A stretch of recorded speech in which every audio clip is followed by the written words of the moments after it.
Oh yeah, that's good. Sun is up, the drinks are hot, and now it's time for our first cup.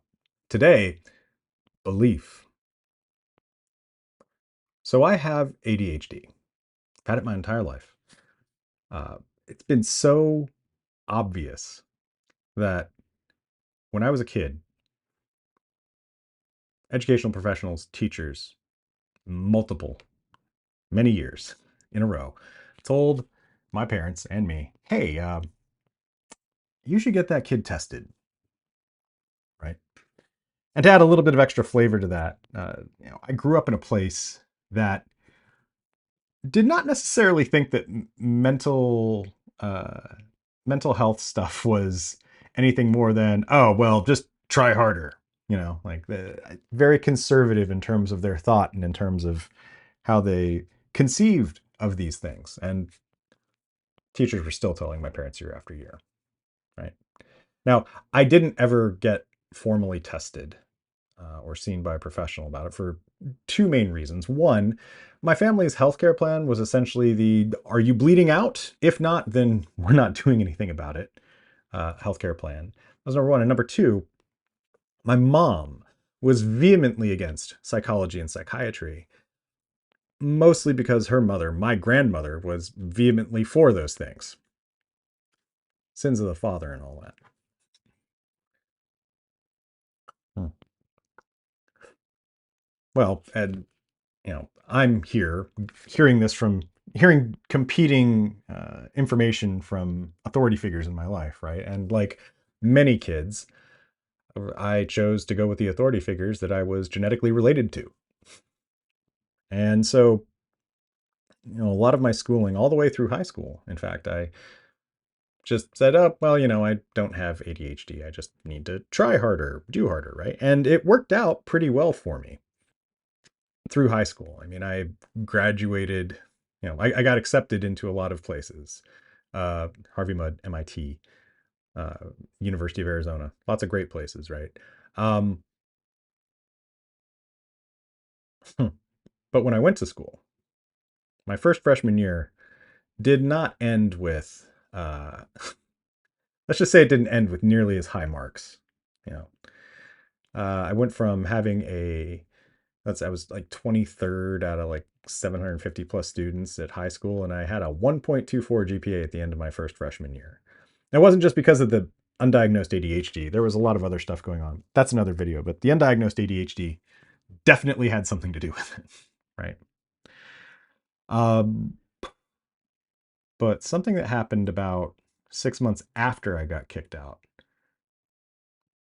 That's well, I did cocaine for the first time, and it was life changing.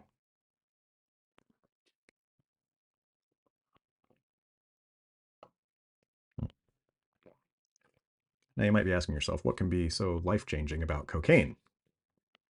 Well, now after I had been kicked out of school, I found myself in a place in my hometown, one of these houses that a bunch of different people are living together. A bunch of guys live together in and splitting rent, and it's one of these places where most people are doing some mind altering substances or reading terrible philosophy or tinkering around and engineering stuff or playing music or some combination of all of the above, right?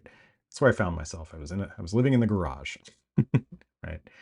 And I was more of a philosophy and tinkering person than I was drugs and whatever. But eventually, as happens, with long enough exposure and you see things be okay and peer pressure and whatever, my housemates convinced me to do cocaine for the first time.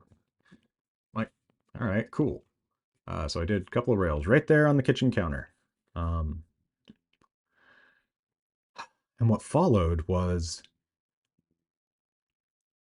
a feeling of calm and focus that I had never felt in my entire life. Like, and it was so marked, right? Like usually I was like very outgoing and very excitable and very whatever. I'm like naturally I was like what most people were on cocaine, right? But when this feeling came over me, it from what I understand, it looked like my energy levels just dropped, right? They just bottomed out. And so externally I'm very calm. Internally I'm feeling stuff that I've never felt before. I've got focus like I've never felt before. It's surreal. My housemates thought I was screwing with them. I'm like, no, I'm not. In fact, I'm gonna go into the front room and listen to a record. And I pulled out one of my favorite records, something an album that I'd listened to hundreds of times, right? Uh, I needed to experience something else while I had this difference of perception, this different feeling in my head. And this album, I believe that I had known every word, every chord, every beat of every song. And I did on some level, but when I listened to it, I was hearing stuff that I had never heard before. I'd spent, tens of hours with this album, and I was hearing things I'd never heard before. I felt like I had never been capable of hearing them before. It was literally life changing, at least for, 20 minutes or so. Hmm. I should say it was life changing for more than 20 minutes because the next morning I was still processing all this. And I went to the internet, you know, went into the search bar and typed, cocaine made me calm. Enter, right? The first results that come back are from ADHD forums where people are saying exactly the same thing.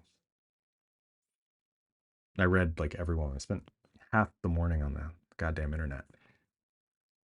And it wasn't just those stories. It was like they had other stories that could have been picked right out of my life, just like lifted whole cloth. And I should also mention that this was like the early 2000s, right? This was before everyone was kind of self-diagnosing as easily as they do on like TikTok and social media. These were people who were like writing out paragraphs of their experience, right? Might as well have been reading case studies in some sort of like a clinical journal.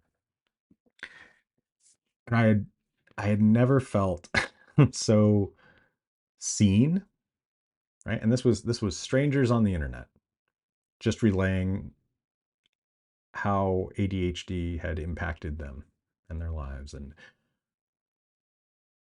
how they were living.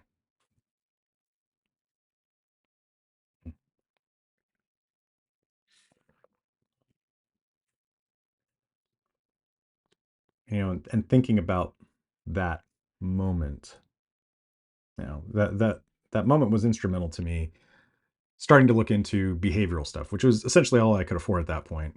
At that point in my life, it was go on the internet and see what behavioral interventions there are and see if you can get to them. And eventually, I was able to get into talk therapy through an undergraduate program when I went back to school.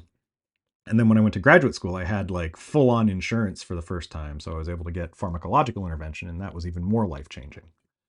Right. Um, but I can also see an alternate timeline where instead of resolving the dissonance that I felt, because really that's what it was, cognitive dissonance, right? Instead of resolving the dissonance by being open to reinterpreting my experience of myself, I could have just doubled down on the no, I don't have ADHD. I don't have these things. I don't have this and that and the other. And I could have spent from then until now just torturing myself still. I'm really glad that I didn't. But I can see that I would have been capable of it, right? So I'm really thankful that, whatever I got from the cocaine, the being seen and searching on the internet, that it was all there and it gave me a sense of being open. And really that's what it came down to, right? I think that I think that part of it was luck and part of it was curiosity, but ultimately it kind of culminated in this idea that what I knew about myself was not the end of knowledge. It was not the end of what I could know, but in fact, it was the beginning of belief.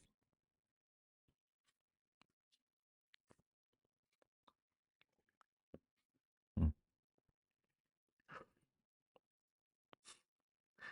So I had a lot more that I wanted to say about ADHD and my history with it. I split off the second half of what I wanted to say into another first cup, another idea for first cup. So this is part one of two. I don't know when part two of two will happen. It will happen when it happens, when it feels like it's the right time. But part part two will be about faith and will be forthcoming. But until I get that out, please remember that no matter what you've heard or what I've said, death comes for us all, and a closed mouth never gets fed. Take care of yourselves. We'll talk again soon.